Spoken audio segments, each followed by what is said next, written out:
Hey guys, it's Wong here with Hand Therapy Secrets. In this video, I'm going to show you a clip of me using the Hook Splint.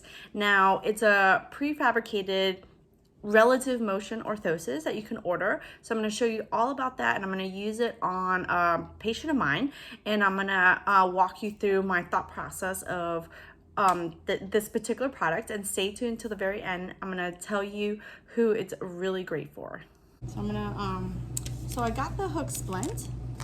A sample of it, which is cool, and there's really great directions in here for you about how to use it. So I have somebody who's got a really strong small finger trigger, and we've been putting, because he was triggering both in full and in hook, and he works a lot, so he doesn't want injections, he doesn't want surgery, so we have been essentially blocking him here to reduce the pain, but his trigger is still really strong. So I wanted to try the Hook Splint here, and he had an old trigger finger on this one, which we, with a traditional block, especially on the index finger, is really effective, and he wore it for months, right? He wore it for like months, and not only did the pain go down, the triggering like completely went away on a severe trigger, where if you felt it, you would have been like, you need surgery, and he just didn't want it. So it's the same thing is happening over here. So one of the things that I've been trying to do is one, to reduce the pain, so now the pain is gone, but now two, what we have to do is get rid of that trigger. So I'm trying the Hook Splint. It's pretty easy to use. The key thing is like you just have to know what you're looking for, like in terms of what you're looking to do. So whether you have a Hook Splint or a custom fitted one, you still have to figure out the problem, and then you still have to solve the problem, right?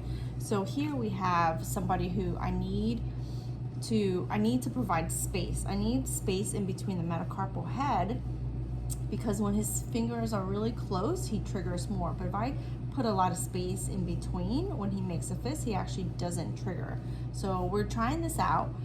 Just hooked it in, and then we're doing just like a pen, right? So we're gonna stop the MPs from fully extending, and he works all day. He does pretty hard work, so we want him to be functional. So go ahead and make a fist and open. So he's still triggering a little bit, but go ahead and then open. So you see that trigger? Okay, so go ahead and make a fist and then open. So we were able to really move it, and kineso taping doesn't stay on him. Yeah, he's still triggering. So I'm not sure this might be the best thing for him versus the little one that we had made. But essentially, this is, you just put it on. It's really nice, low profile, easy to clip on. I think it's just a matter of making sure it's the best use for the problem that the patient has. All right. So same Hook Splint, different hand, same problem, trigger finger. He's got a severe trigger finger over here, and one that's starting over here. So we're using the Hook Splint as a yoke. Let me show you. Yeah. So we hooked it as well, and again, we're trying to block the MPs from going to a full fist. So go ahead and make a fist, and then open, and so he's not triggering. So the key thing here is to keep this pretty rigid, because he's got, like, he works really hard. Let's see, am I doing this correctly? Let me make sure I'm doing this correctly. So it will become more comfortable over time with hand movement that will settle and further mold accurately into the hand. Okay. So yeah. So in terms of getting it to block it straighter versus to promote MP flexion. So go ahead and make a fist. Okay, and then open. Yeah. Okay. And I like when I use when I make yoke splints, to make sure that there's still space in between the fingers. You don't want to make the splint where it crams the fingers together, and then when they make a fist, you're just cramming everything together. You want a little space in between. So I always try to make sure there's a little space in between when I make it. But so far this looks better for this hand than the other hand. So go ahead and make a fist, and then open. And this is, he had a extensor tendon laceration back here. We didn't cut the extensor tendon, but it cut a lot of the skin around there.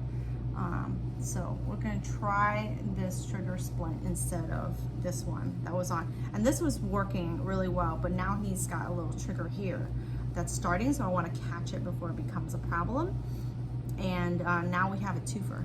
So what you guys think about the Hook Splint product. So I used it on a patient of mine who has trigger finger, and he actually has it on both. So the great thing about relative motion orthosis is that you can use it to help you get extension, or you can use it to help you get flexion, right? So it's very you know, it's very good for a lot of different diagnoses, not just for a trigger finger.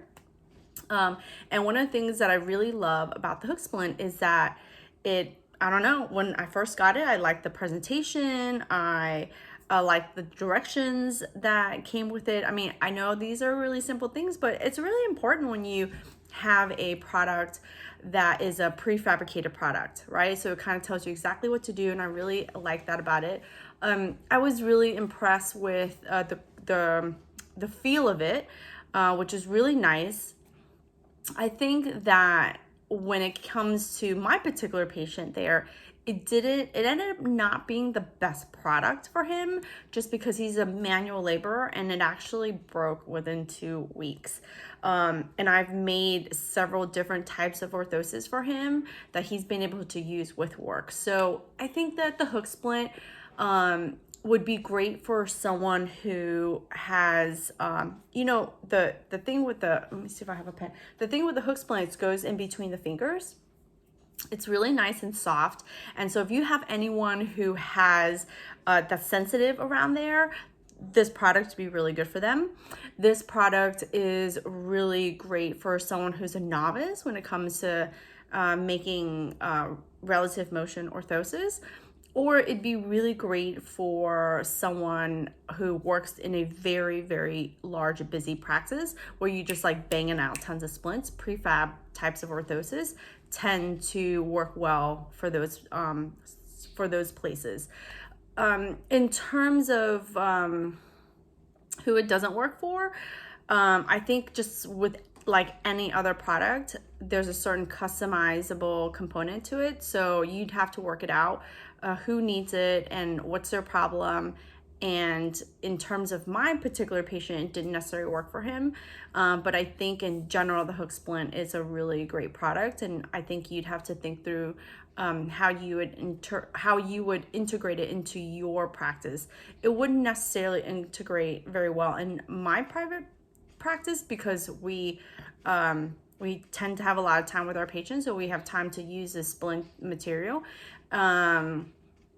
versus like buying a prefab type of thing, because prefabricated stuff you need to have stuff on hand, different sizes and stuff like that. So if you need to have a lot of product that's just sitting on the shelf collecting dust for a while, it might not be such a great thing. But if you're a very busy practice and they're just like moving like hotcakes, it would be great for you. But in general, I really did like the Hook Splint.